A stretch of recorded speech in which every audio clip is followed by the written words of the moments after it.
I will call the Jobs and Labor, Finance and Policy Conference Committee to order. We are excited that you're here. We have some exciting things to announce and go through. And so we're going to try to move as appropriate as possible because there's a number of things going on, but we've been in deep dialogue for days. So the idea is for us first to go through the policy, and then after that, we will have high-level fiscal conversations, and then there are a couple other things that we would do, and then hopefully, if there are no questions, then we will introduce some other ideas like the federal fund, and just to make sure that everyone understands that. So let me just say that a quorum is present, and I'm excited that you all are here. Any openings, comments from you, coaches? All right.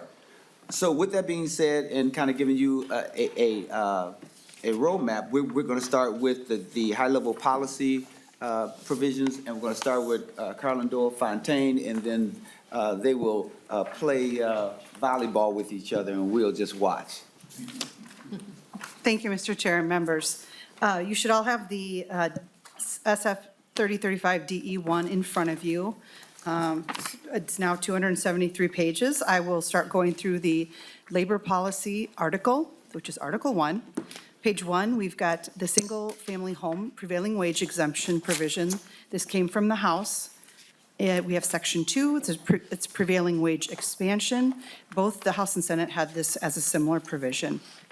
We have pages 2, 4, 7, and 23, sections 3 to 5, 7 to 9, 13 to 14, and 34. This is within the Department of Labor and Industry. They are separating the division of apprenticeship into two different divisions, and this was the same in both the House and Senate. On page 3, this is section 6. We have compliance order authority for new laws. There are several new laws that are being acted within this bill, and this would list all of those new laws for this compliance order, and this was similar for both the House and Senate. On page 4, we section 10, there are LEAP grant changes that are made as well for the Department of Labor and Industry, and this was the same in both the House and Senate. On page 5, section 11, we have a new provision being brought into the bill. This regards police bargaining units, and it creates new bargaining units for police. On page 6, section 12, this is the Veterans Benefits and Services poster requirements for employers. This came in from the House. On page 8, sections 15 to 20, this is the OSHA penalty conformance. This conforms the penalties to federal law. This was the same for both the House and Senate. Page 9, we've got the section 21 for the MNOSHA ergonomics program. This is new, and this was similar in both the House and Senate. On page 14, we have sections 20 and 23. These are construction codes and licensing fee reductions, and this was the same for House and Senate. On pages 16 and 20, and then the sections 24 to 27 and 31, electric vehicle charging infrastructure provisions, the same for both House and Senate. Page 16, section 28, we have the assisted living facilities plan review that would now be allowed by the Department of Labor and Industry. This was the same for both the House and Senate. On page 16, section 29, we have the provision that is similar in the House and Senate for model commercial energy code adoption. Then on pages 18 and 23, sections 30 and 33, these are two provisions that they allow for adult-size changing facilities within the building code, and then also window cleaning standards. And this was similar in both House and Senate. And finally, in the labor article, page 21, section 32, this would add solar installation skills to those that would require licensure as a residential contractor, and this would be for purposes of participating in the Contractor Recovery Fund. And this was the same in both the House and Senate. Then we would go to Article 2, page 23, Article 2 was similar for both the House and Senate, so I'm just going to kind of just mention what this article is about. It was the contents of the agricultural and food processing workers' safety and labor state standards changes for the packing house workers' Bill of Rights, the migrant labor law, and recruitment and food processing employment laws. Then Article 3 on page 30. This was also similar, coming from both the House and Senate. This establishes the Nursing Home Workforce Standards Board. Article 4 are starting on page 43. This is a number of sections that make some technical changes and other changes to the combative sports licensing. And this was similar in both the House and Senate. Article 5 on page 57. Similar in both the House and Senate. This was the bill relating to safe workplaces for meat and poultry workers. Then we have Article 6, which is just one provision now. This is on page 65. This was a Senate-only provision, and this would regulate covenants not to compete in employment agreements. Article 7 on page 67. This was also a Senate-only provisions coming into the conference. This modifies laws regarding terms contained within public and private building construction agreements. We have Section 8 beginning on page 69.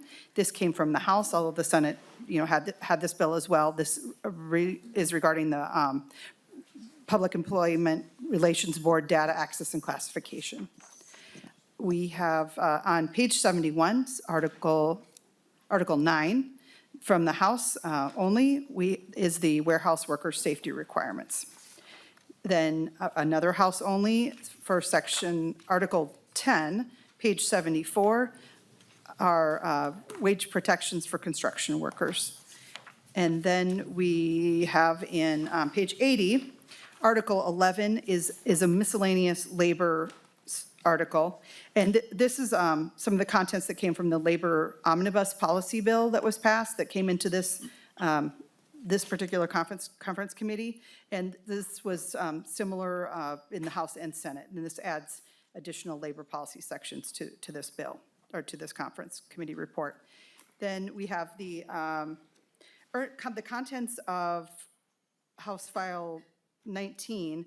We have sections beginning on page 121, Articles 12 to 14.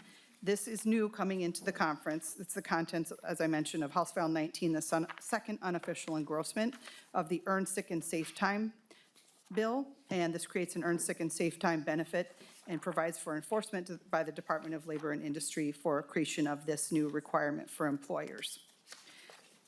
Then I would move on to Ms. Shalene. She will continue the rest of the walkthrough.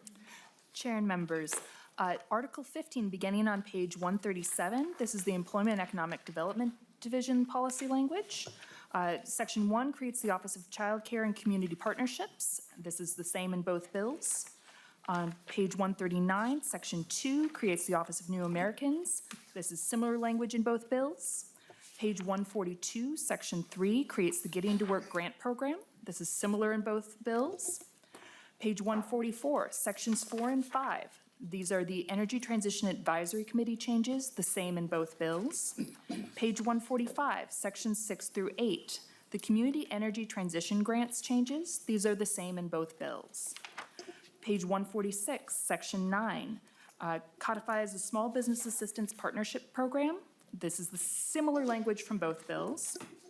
Page 147, Section 10, establishes the Minnesota Expanding Opportunity Fund Program. This is Senate language. Page 149, Sections 11 through 14 are changes to the Job Creation Fund, same in both bills. Page 154 and 180, Sections 15 and 34 codify Launch Minnesota and repeal the old session law version of the program. This is similar in both bills. Page 159, Section 16 creates the Emerging Developer Fund Program. Similar concepts were in both bills. Page 163, Sections 17 through 20 make changes to the Youth Build Program, similar in both bills. Page 165, Section 21 creates the Targeted Populations Workforce Grants. This was similar in both bills. Page 167, Sections 22 through 23 make changes to the Minnesota Youth Program. These were the same in both bills. Page 168, Section 24, makes a change to the Youth at Work program. It was the same language. Page 168, Sections 25 through 28, make changes to the Destination Medical Center formulas. This is similar language from both bills. Page 172, Section 29 is new language, extending the reporting requirements in the 2021 session law for Northgate Development LLC for an additional year, which accompanies the one-year extension of their appropriation. Page 173, Section 30, modifies the 2021 session law for the forgivable loan program for remote recreational businesses. This is Senate language. Page 174, Section 31, creates the Employer Reasonable Accommodations Grant Program. This was the same in both bills. Page 176, Section 32, establishes the Canadian Border Counties Economic Relief Program. This was same language. Page 178, Section 33, creates the Community Wealth Building Grant Program. This is House language. Turning to page 180, Article 16, this is the Explore Minnesota Tourism changes. This is Senate language. Article 17 begins on page 186. This is the Capital Area Community Vitality Task Force language from the House bill. On page 188, Article 18, this is the Promise Act, the Grant and Loan Program, and this is Senate language, though it does have similar ideas in the House bill. Starting on page 253, Article 21, I was skipping over Articles 19 and 20, which are the appropriations articles. So Article 21 is the Minnesota Forward article, and it creates the Minnesota Forward Fund and amends the Minnesota State Competitiveness Fund to facilitate private investments in the state through leveraging federal incentives. It also creates the Minnesota Climate Innovation Finance Authority to fund clean energy and greenhouse gas reduction projects. Also appropriates money to all three. This is similar concepts were in both bills, but this was the final language. And that completes the policy walkthrough of the bill. Thank you so very much to you all. Any questions on the policy provisions that have been talked about? Seeing none, we will go forward and come back to any adoptions after we go through the fiscal spreadsheet on a high level. And I guess I'm starting with Ms. Nonder. Mr. Chair, I believe Ms. Roberts is going to go first with the Oh, labor. Ms. Roberts. Okay, let's start there. Mr. Chair, I'm Helen Roberts from the House Fiscal Staff, and I'm just going to briefly review the appropriations and revenues for the Earn Sick and Save Time. Again, this was from House File 19, and originally there was a separate target for this bill, but now it has been brought into this spending bill. If you look at the labor spreadsheet on page 3, you'll see that there are two appropriations to the Department of Labor and Industry. Looking at the far right column, Smart Conference Agreement, the first is $3.654 million for the biennium for earned sick and safe time enforcement and other duties related to this article. And then there are also $300,000 each year in one-time grants to community organizations for outreach and education. In addition to these appropriations, which are a net of 4.25 for in 24-25, there are also some revenue changes. So if you look on the last page of the spreadsheet at the very top, you'll see that there is in 24-25, $311,000 from DLI, from Earn Sick and Safe Time Enforcement, and then there's some additional revenue from the Supreme Court for filing fees. And so the net impact for Earn Sick and Save Time is $3.87 million in fiscal year 24-25, and then $3.2 million in the tails.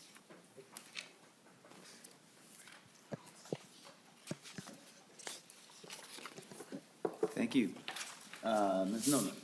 Mr. Chair and members, I'll just briefly touch on a few things on the workforce and economic development side of Senate File 3035. There are 3 spreadsheets provided in your packet. I'll just quickly explain the differences between the 3. The first labeled Workforce and Economic Development Finance spreadsheet, that's the detail of the base budget as well as change items. And then the 2 smaller spreadsheets are breaking up the targets that made up this conference committee. So the first being economic development spreadsheet, which had a $250 million target for economic development and $500 million for federal funds match. Then the other smaller spreadsheet is the workforce development spreadsheet, which entails the $240 million target for workforce development. And both of those smaller spreadsheets are change onlys. Going back to the detail spreadsheet, just quickly, the right-hand columns on the spreadsheet are showing the conference agreement, and the items that were agreed to are detailed. And I won't go into detail on each item, but if members have questions, staff and myself are happy to go into more detail. I think what we'll highlight is the total amount on line 2, the general fund impact with all 3 targets being $990 million in fiscal year 24-25 and $33 million in fiscal year 26-27. And I'll just point out on the very last page of the detail spreadsheet, page 11, a new article was added to the bill, as council indicated, for the Minnesota Forward Fund. And beginning on line 474 of the detail spreadsheet, this is the breakdown of that fund. So of the $500 million in the fiscal year 2024, $400 million is dedicated to the Minnesota Forward Fund. And of that amount, $50 million is for matching funds, $100 million is for bio-industrial manufacturing, and $250 million is for the CHIPS matching dollars. And then on lines 482 and 483, there are some transfers to Minnesota Climate Initiative Authority account of $25 million, and for the State Competitiveness Fund account of $75 million. And Mr. Chair, I'll end there, but if members have questions, staff and I can walk through. Thank you to the both of you. We appreciate the information that you've provided. Committee, any questions about the fiscal spreadsheets or the policy spreadsheets? Any questions there? Seeing none,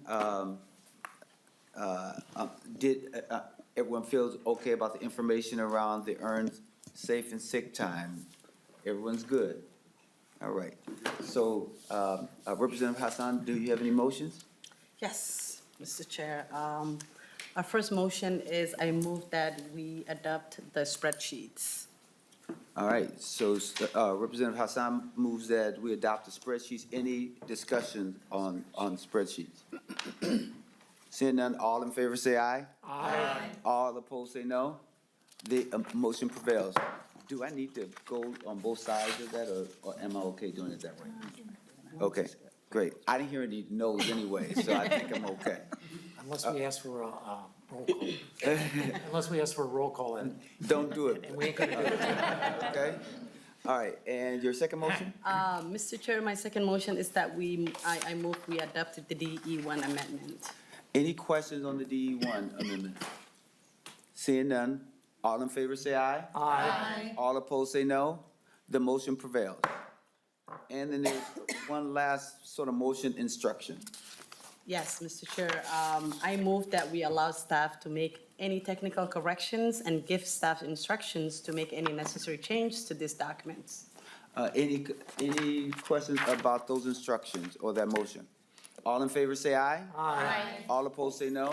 The motion prevails. So any last, I think you had a couple people that wanted to say something, or did anyone want to say anything? If not, I can always leave the room, but let me just say. I don't think. Maybe Representative Young, are you okay? I mean, you good? Well, Any closing comments? yeah, well, first of all, I want to thank you, Mr. Chair and Madam Chair Hassan for working on this to make sure that we have a bill that is reflective of the work that we've been working throughout the year. And I also want to really thank our partisan and non-partisan staff for their hard work. I know that Ms. Lean worked very, very hard the last 72 hours, and same with the Senate staff. And We couldn't have done this without all of your hard work, so from the bottom of my heart, and I'm pretty sure from many of my colleagues here, we really appreciate you, so thank you. Thank you. Senator Mohammed, she's Vice Chair. Any closing words or comments? No, I'm excited that we have a really good bill and I'm ready to get it done. So thank you. And then we will go to Representative Nelson on the labor side. Thank you, Mr. Chair, and this is a historic bill for the labor and industry to be passed. Many items in here that we've been working for a long time. It will increase worker safety throughout the state, and with the ergonomics program, especially will help people to prevent them from getting injured in the first place, which is probably the most important thing. So thank you so much, Representative. And Senator McEwen, representing our Labor Committee. Thank you, Mr. Chair. And I am so proud of the work that we've done in both the House and the Senate together. It's been such a pleasure to work with all of you and all of the advocates as well. As Representative Nelson said, a lot of these pieces that are in this labor omnibus bill have been worked on for years. So it's really satisfying to have had such a great team to see this through. So much work by all of our staff, partisan and nonpartisan, and I'm so thankful for each and every one of you and really glad for the bill that we have. Thank you. Thank you. And I think it would be appropriate for Representative Olson to say something, because I know that you have worked really hard on the earned sick and safe time. So I think it would be important for you to say something or for us to recognize that work. Well, thank you, Senator Champion. That's incredibly gracious of you to give space for that. And I know this is a long time coming, well before my time, that advocates have worked on this and stories have been told. And this is a game changer for Minnesotans. And so I think to carry this in this bill and for you to recognize this moment as significant, and Chair Hassan and Chair Zhang and Chair Nelson and Chair McEwen to shepherd this along. This is a long time coming and will improve the lives of so many people in our state. So thank you so much for carrying this in this omnibus bill. And we, of course, got to go to the Queen herself, which is Representative Hassan. And any, comments or words that you want to give? Thank you, Mr. Chair. I first want to thank our staff. We would not have accomplished anything if it wasn't for you. And I know that the last 72 hours or the last 24 hours, we threw some curveballs at you and put you through a lot. I just want to say from the bottom of my heart, thank you. Thank you for all the work that you have done. This is your work. We are the ones that have to present it to our constituencies and to the state of Minnesota, but it's really your work and all the work that you have done. I want to really give a shout out to our revisor staff, all of them, especially Cherie Spear, who worked really, really hard in the last 24 hours. I want to thank you, Mr. Chair, Mr. President, for spearheading this work with me. We, had tough conversations sometimes, but just like siblings, you fight and then you make up, and then, but I really admire your dedication and commitment to serve your community. And to recognize the historical disinvestment of the African-American community in the state of Minnesota, the Black community, the BIPOC community, low-income communities, and communities that don't normally have a seat at the table. That's something that is admirable. So thank you for doing that work. I want to thank all the Comfrey for your work, and especially for just texting you last minute and saying, hey, we got to close this bill now. Come back. So, thank you, Chair Zhang. You and I put the one gavel split between two, but had to work really hard to put it together. Thank you, Travis, for putting up with me. It's not easy to put up with me, at least that much I know. But I also want to thank Minnesotans who came to us, testified, showcased their communities to us and said, hey, this is our community needs. I will say, I know I'm not the first one to say this is, our community's work. They are the ones that told us the need, and we acted upon their need. So thank you, Mr. Chair. Well, let me say first of all, thank you to everyone, and thank you to Representative Hassan, who is just a wonderful, thoughtful, considerate, and tenacious one. And I sincerely appreciate all of those attributes, and I want you to know I really do. I also want to thank everyone around the table, conferees, partisan and nonpartisan staff. I will say thank you to Danny Gillis, as well as my good friend right here, Tom Melton, who I know I was driving him crazy because I get up every morning at 3:30 and he then gets texts from me. And so that happens all the time, right? And so I also want to thank, Carlin and Ms. Noner, and just everyone for just, being so thoughtful. I also want to thank, like, Shamika Bogan, who's not here, but I'm sure she's online because she's been texting me right now, just saying I'm watching or I'm doing something in order to make sure that everything works.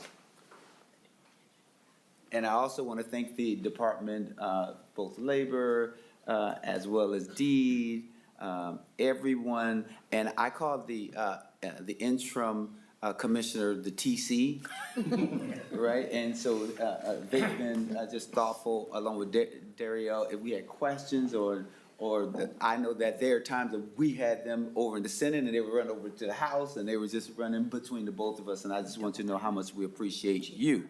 So I hope I didn't forget anyone. Chair Young, thank you for just being thoughtful as well and being so willing to work with me. And so I appreciate that. And I hope I did not forget anyone, because if I forget You have anyone. to know that you're also hard to work with. Just know that. I am hard to work with.